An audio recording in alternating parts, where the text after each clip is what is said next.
नमस्कार साथियों, मध्य प्रदेश विधानसभा चुनाव 2023 को लेकर अब चुनावी समीकरण बनने शुरू हो गए। तो ऐसे में अब सभी बड़ी पार्टियां जमीनी स्तर पर बड़े बड़े वादे करते हुए नजर आ रही है। तो कई पार्टियां ये दावा कर रही है कि इस बार मध्य प्रदेश में हमारी ही सरकार बनेगी, लेकिन मध्य प्रदेश में देखा जाए तो लगातार शिवराज सिंह की ही सरकार बनती हुई नजर आ रही है। लेकिन इस बार कांग्रेस पार्टी के बड़े नेताओं जैसे राहुल गांधी ने भारत जोड़ो यात्रा को लेकर वहीं कई बड़े प्रयासों को लेकर जनता का मन मोह रखा है। तो आज हमारी टीम ने एक सर्वे किया था जिसमें करीब 1 लाख से अधिक लोगों ने भाग लेकर वोट दिए। वो बताया कि इस बार मध्य प्रदेश में कौन सी पार्टी को कहां से कितनी सीटें मिलेगी। तो हम एक एक सीट का वर्गीकरण के साथ सर्वे लेकर हाजिर हो गए। उससे पहले अगर आप भी चाहते हो कि भाइयों आपका भाई आगे बढ़े तो एक सब्सक्राइब जरूर करिएगा, साथ ही वीडियो को हो सके उतना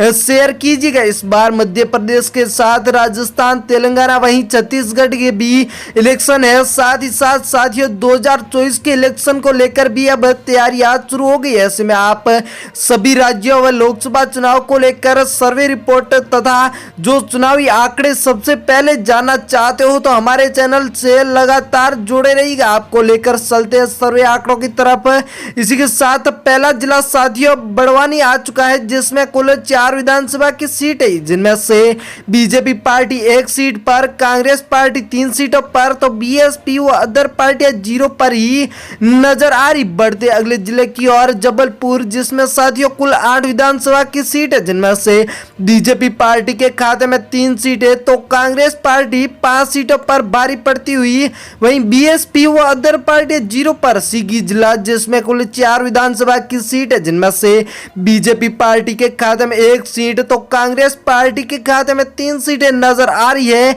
बीएसपी व अदर पार्टियां 0 पर ही नजर आ रही। विदिशा की बात करें तो कुल 5 विधानसभा की सीट है, जिनमें से बीजेपी पार्टी के खाते में 4 सीटें तो कांग्रेस पार्टी के खाते में 1 सीट है।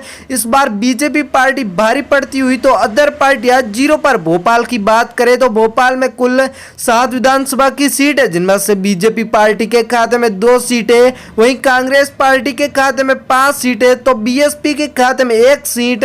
अन्य पार्टियां 0 पर ही नजर आ रही। छिंदवाड़ा की बात करें तो कुल 7 विधानसभा की सीट है, जिनमें से इस बार बीजेपी पार्टी के खाते में 1 सीट सिर्फ तो कांग्रेस पार्टी 6 सीटों पर है, वहीं बीएसपी व अदर पार्टियां 0 पर ही नजर आ रही। देवारा जिला जिसमें कुल 5 विधानसभा की सीट है, जिनमें से बीजेपी पार्टी के खाते में यहाँ पर 1 सीट तो कांग्रेस पार्टी के खाते में 4 सीटें नजर आ रही है, तो बीएसपी व अदर पार्टियां 0 पर नजर आ रही। बालाघाट जिसमें कुल सीट है, जिनमें से बीजेपी पार्टी 2 सीटों पर तो कांग्रेस पार्टी 4 सीटों पर नजर आ रही है। बीएसपी व अदर पार्टियां साथियों 0 के आंकड़ों पर नजर आ रही। भीड़ जिला जिसमें कुल 5 विधानसभा की सीट है, जिनमें से बीजेपी के खाते में 2 सीटें तो कांग्रेस पार्टी के खाते में 3 सीटें, वहीं बीएसपी व अदर पार्टियां 0 पर ही नजर आ रही। बात करें अगर शिवपुरी जिले की तो जिसमें कुल 5 विधानसभा की सीट है, जिनमें से बीजेपी के खाते में यहाँ पर 4 सीटें,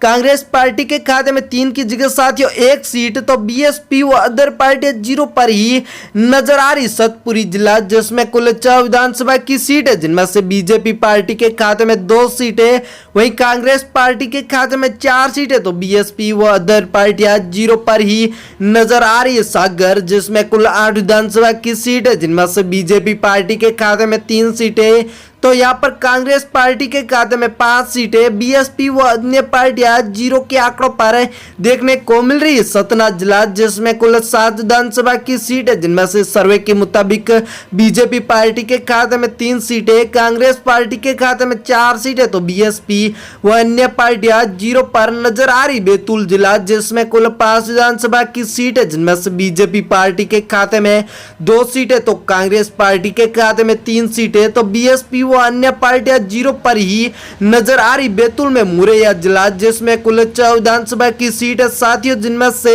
बीजेपी पार्टी के खाते में 2 सीटें तो कांग्रेस पार्टी के खाते में 4 सीटें, वहीं बीएसपी व अन्य पार्टियां जीरो पर नजर आ रही। इंदौर जिला जिसमें कुल 9 विधानसभा की सीट है, जिनमें से बीजेपी पार्टी के खाते में 3 सीटें तो कांग्रेस पार्टी के खाते में 4 सीटें, बीएसपी व अन्य पार्टियां जीरो पर नजर आ रही। सीहोर जिला जिसमें कुल 4 विधानसभा की सीट है, जिनमें से बीजेपी पार्टी 1 सीट पर तो कांग्रेस पार्टी 3 सीटों पर नजर आ रही है। बीएसपी व अन्य पार्टियां जीरो के आंकड़ों के साथ ही नजर आ रही। उज्जैन की बात करें तो कुल 7 विधानसभा की सीट है, जिनमें से यहां पर बीजेपी पार्टी भारी पड़ती हुई 5 सीटों के साथ कांग्रेस पार्टी के खाते में 2 सीटें तो बीएसपी व अन्य पार्टियां जीरो पर ही नजर आ रही। राजगढ़ जिसमें कुल 5 विधानसभा की सीट है, जिनमें से बीजेपी पार्टी के खाते में 2 सीटें तो कांग्रेस पार्टी के खाते में 3 सीटें, बीएसपी व अन्य पार्टियां जीरो पर नजर आ रही। कटनी जिसमें कुल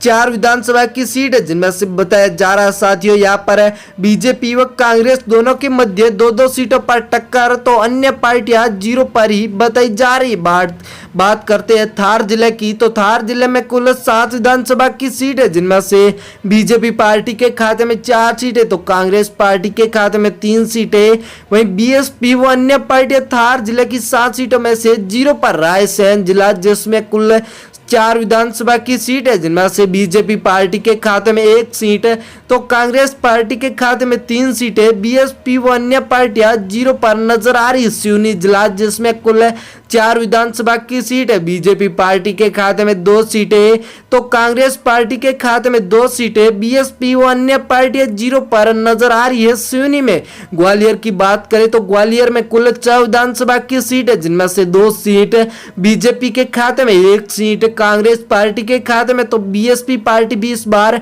अपना खाता खोलती हुई 1 सीट पर, अन्य पार्टियां जीरो पर ही नजर आ रही। वहीं साथियों अगर आप चैनल पर नए हो तो सब्सक्राइब करना भूलना मत। वहीं आप इसी प्रकार के ताजा सर्वे आंकड़े सबसे पहले जानना चाहते हो, वहीं सबसे विश्वास पात्र भी तो चैनल को सब्सक्राइब करिएगा, साथ ही बेल आइकॉन का बटन भी दबाइएगा। थैंक यू, धन्यवाद भाइयों।